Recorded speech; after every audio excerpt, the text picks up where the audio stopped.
There wasn't it, the wickets needing to get off to a sluggish start. It was the fact they lost those wickets, and that really hurt. Lamichhane is into the attack, and the reverse sweep this time from Jason Roy. Ellis will keep them to a couple.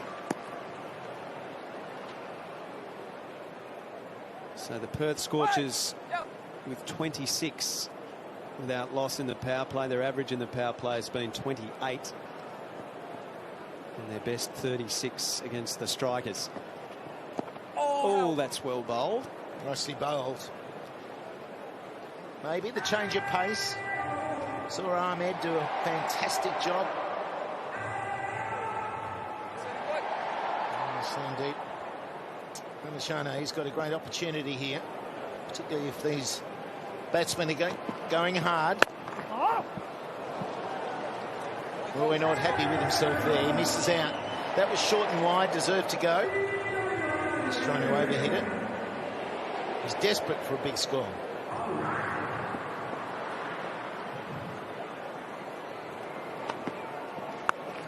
Reverse again is the option, and that is behind square and out to the boundary. Ellis was no hope on that occasion.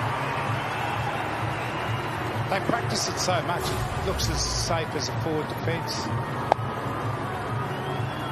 In a nice position to play, quick hands, hitting it down, no one there. It's just T20 batting, big bash batting at its best. Yeah, it's stunning.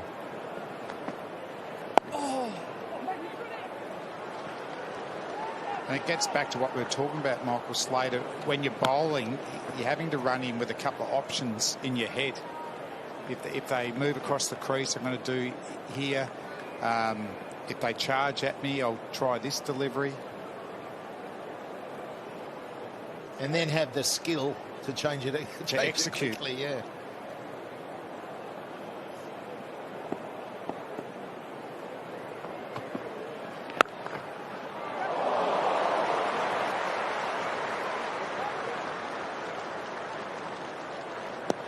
Eight runs off the over, none for 34.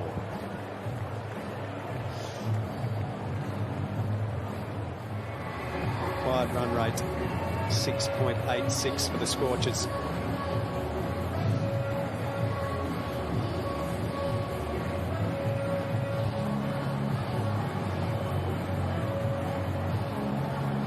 Chris, you're a legend. Here we go. Look at that. Yes, How's that? And thanks for all your social media posts. Someone posted there was only 350 delivered. That is unbelievable. That's way better than I could have ever imagined. We've got to get that in studio. A couple of $1,000 on Gumtree. That all? Should we get it in here? Good shot. Really good shot. Power from Roy. He's going now.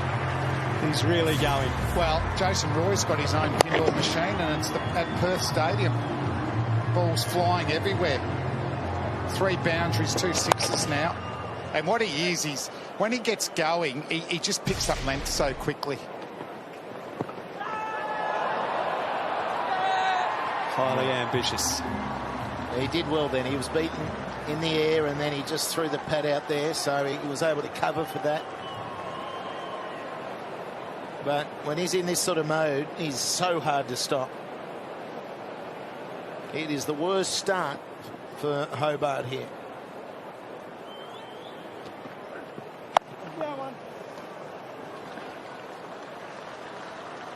He wasn't overly happy with how he'd been batting in the tournament so far, Jason Roy, but he'd got decent starts in every innings. 49 off 32 against the Strikers, his best score so far, but 21, 27, 27 and 14 aside from that 49. But it's because he's been so dominant, particularly in international 50 over cricket. He's played some innings that there is in the top echelon. He's well 180 cut. at the Melbourne Cricket Ground against a good Australian attack, and then yes, as much as it's Ben World Stokes Cup in the last year. final, but in that tournament, and he got injured during it. If not for his contributions, perhaps England weren't in the final. Livingston's enjoying a bit of time out in the middle as well, which is important as Perth continues to mount this meaningful mid-season surge. Well, they need 89 of 79 balls, so you would think it's a cruise from here. They've got the bash boost points, and I don't think they'll be settling for that. None for 52.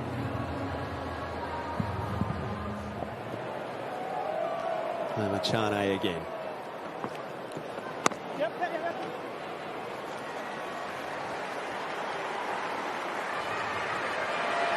There's the 50 runs up for Jason Roy, his first half century in the BBL. He made 49 against the Adelaide Strikers, and he's got that half century here. Jason Roy, much to the enjoyment of the very good crowd in at Perth Stadium tonight. Well, it was a thrill too, because we were talking to him in the field and getting an assessment. Cracked hard, and the gap picked. Livingston might be eyeing one too. They're milking it on that side. It's all power again, Flem. Just when the spinners have been a fraction short, they've got so deep in their crease and they generate so much power. That's a hard hit.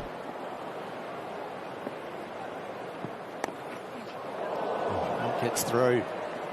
Just be one. The coach of the Hobart Hurricanes, Adam Griffith, has been good enough to join us. Griff, what can you take out of the game from here? What would you see as a positive, the way things have gone?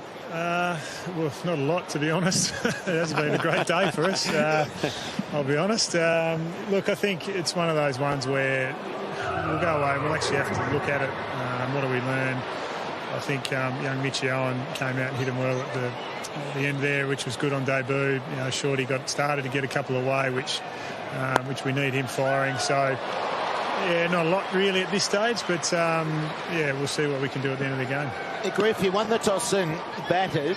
What did you think the pass score was?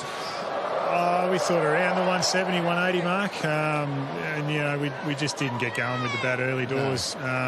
I think we took 90 off our last 10, and you know if we had a bit more momentum going through that front end, we could have taken a few more and got ourselves up there, but yeah, just couldn't quite get going today.